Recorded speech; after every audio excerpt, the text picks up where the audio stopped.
As telhas de concreto, também chamadas popularmente de telhas de cimento, têm como seus principais ingredientes o cimento e a areia, o que as torna muito resistentes. E falar algumas vantagens das telhas de concreto. Bom, são mais espessas, o que garante uma boa proteção térmica, tendo baixo índice de condutividade térmica, especialmente em regiões mais frias. As telhas de cores mais claras têm menos absorção de calor que as escuras. Baixa absorção de água. As telhas de concreto absorvem menos água, evitando sobrecarga em dias chuvosos. Não precisa, assim, suportar o peso da água, onde são acumuladas em excesso nos telhados, especialmente nas tempestades de verão. Na parte inferior das telhas, há inclusive nervuras que impedem a penetração da água arrastada pelo vento. Ao contrário da de barro, a telha de concreto não vai ao forno. É produzida em forma, o que garante aparência e estruturas perfeitas, facilitando o encaixe e assentamento. Há uma grande variedade de formas e cores. Elas podem ser ondulada ou plana e podem ser brancas, bege, azuis, vermelhas, verdes e essa lista continua. A resistência é de 250 kgf. São mais resistentes que as telhas de cerâmica, praticamente o dobro na unidade de medida que mensura a resistência. Isso significa menor perda por quebra durante o transporte, carga e descarga e armazenamento no canteiro de obras. Podem ser pisadas, mesmo que estejam molhadas. Esta característica é muito importante no momento de fazer a manutenção do telhado, proporcionando maior segurança no momento da manutenção e limpeza. Boa proteção contra intempéries. A alta resistência das telhas permite suportar sem dificuldades os efeitos da maresia e da queda de granizo, mantendo a casa sempre bem protegida. O concreto garante uma maior vida útil, reduzindo os custos de manutenção e garantindo o investimento. São telhas duráveis e fortes, por serem feitas de concreto. Falando agora das desvantagens, a gente pode citar o peso, que comparando o peso unitário da peça com os outros tipos de telha, ela é mais pesada, chega a ser praticamente o dobro de uma telha de cerâmica, por exemplo. Porém, se a gente levar em consideração o tamanho dela e o ângulo da instalação, são usadas menos telhas do que a de cerâmica, então tem esse equilíbrio. O que já nos leva para a segunda desvantagem, que é a inclinação, porque as coberturas precisam ter no mínimo 30% de inclinação, no máximo 40%, para que possam receber esse tipo de telha. E essa exigência, às vezes, ela impossibilita alguns imóveis de utilizar de concreto. E a terceira e maior desvantagem desse tipo de telha é o calor, porque elas podem esquentar em excesso os ambientes da casa, porque ela tem uma característica natural que armazena o calor e transfere para dentro do imóvel. Então a recomendação é evitar as telhas de concreto em locais com alta temperatura. No Brasil, por exemplo, que é um país tropical, em muitos lugares ela não é indicada. E nesses casos também são dada preferência às cores mais claras, porque elas contribuem para regular essa temperatura.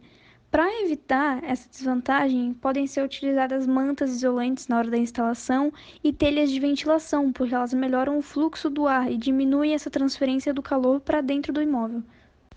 Falando agora das especificações da telha da peça unitária, ela precisa de uma galga de 32 centímetros, ela tem 42 centímetros e pesa 4,5 quilos.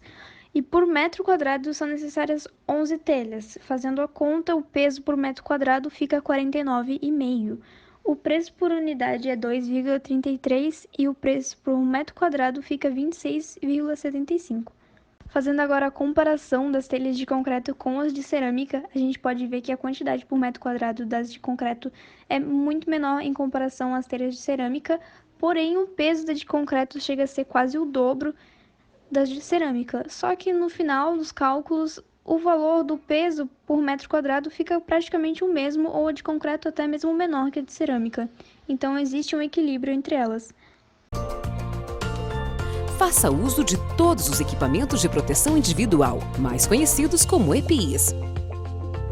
A faixa de inclinação do seu telhado não pode ser inferior a 30%. Utilize caibros de 5 por 6 centímetros e ripas de 5 por 2 centímetros. A galga inicial deverá ter 29 centímetros e a primeira fileira de ripas deverá ser dobrada. As demais galgas deverão ter no máximo 32 centímetros. A montagem deverá ser sempre iniciada da direita para a esquerda e de baixo para cima em relação ao pano do telhado. A sobreposição horizontal das telhas deverá ser de pelo menos 10 centímetros. Seguindo estas recomendações, a aplicação das telhas de cimento Refracon garantirá o melhor aproveitamento do produto. Procedimento para a instalação das cumeeiras de cimento Refracon. As ripas da cumeeira deverão ter uma distância de 2 centímetros para proporcionar o cobrimento adequado. Inicie utilizando uma cumeeira inicial. Aplique as demais cumeeiras com uma sobreposição de 7 centímetros sem a utilização de massa. Passe perpendicularmente uma linha guia. Faça o preparo da massa com 5 latas de areia média, 1 kg de pigmento Refracon, um saco de 50 kg de cimento. Para a quantidade inferior, utilize quantidades proporcionais. A aplicação da massa deve ser feita com seu chanfro para dentro.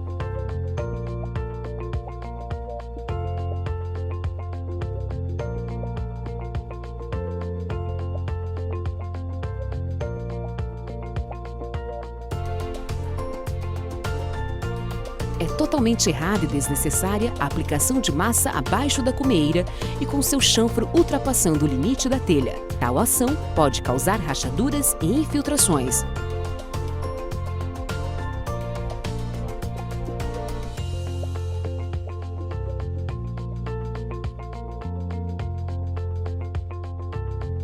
Aguarde o processo de secagem.